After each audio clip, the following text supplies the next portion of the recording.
गडबड असल्यामुळे तुम्हाला थोडक्यातच बोलतो किंवा मी नेक्स्ट टाइम येईल तुमच्याकडे मी प्रेझेंटेशन घेऊन की काय गुन्ह्याचे प्रकार आपल्याकडे होतात, कशामुळे होतात, किती प्रमाण व्यसनाधीनतेमुळे होतं, किती कुटुंब उद्ध्वस्त होतात ते तुम्हाला मी दाखवेन.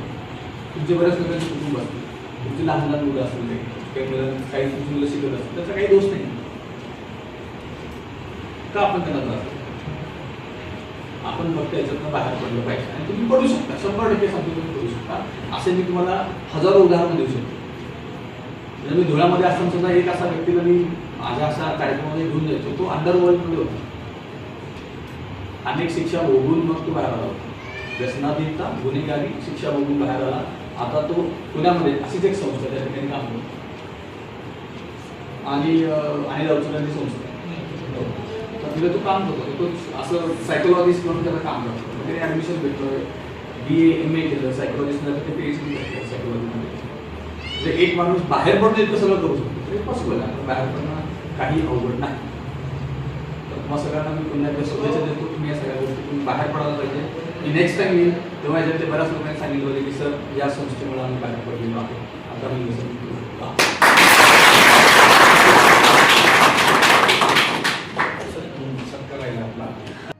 आज 1 मे महाराष्ट्र दिन आणि कामगार दिन या दिवशी आपण सहारा व्यसनमुक्ती केंद्र देवळाई चौक सातारा परिसर छत्रपती संभाजीनगर येथे व्यसनाधीन जे लोक आहेत त्या लोकांना तिथे ठेवलेलं आहे आणि त्यांना 1 महिन्याचं ट्रेनिंग दिलं जातं. आणि आज 1 मे आणि कामगार दिनाचं औचित्य साधून आपल्या शहराचे ACP माननीय सागर देशमुख सर उपस्थित होते. त्यांनी आज चांगलं मार्गदर्शन केलं आणि गुन्हेगार जी वाढते आपल्या शहरामध्ये त्याचं प्रमाण कसं वाढतं आहे आणि आपण गुन्हेगारीकडं कशामुळे वळतो आहे आणि आपण गुन्हेगारीमुळं किती त्रास फॅमिलीला होतो त्या संदर्भात त्यांनी खूप चांगली लोकांना आवाहन केलं की आपण व्यसनापासून दूर राहा आणि चांगलं काहीतरी बनवून दाखवा असं त्यांनी आवाहन केलं. आणि बऱ्याच लोकांनी चांगलं त्यांना प्रतिसाद पण दिला आणि त्यांनी म्हणाले की खरंच सारांचं जे मार्गदर्शन आहे ते खूप छान झालं.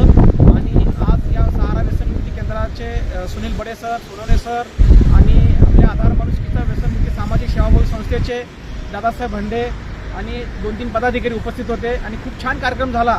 आणि त्या कार्यक्रम झाल्यानंतर लोकांना आपण आवाहन केलं आणि सांगितलं की आपण व्यसनापासून दूर राहा आणि एक चांगलं जीवन जगा. त्यासाठी खूप छान कार्यक्रम आज रोजी झालेला आहे.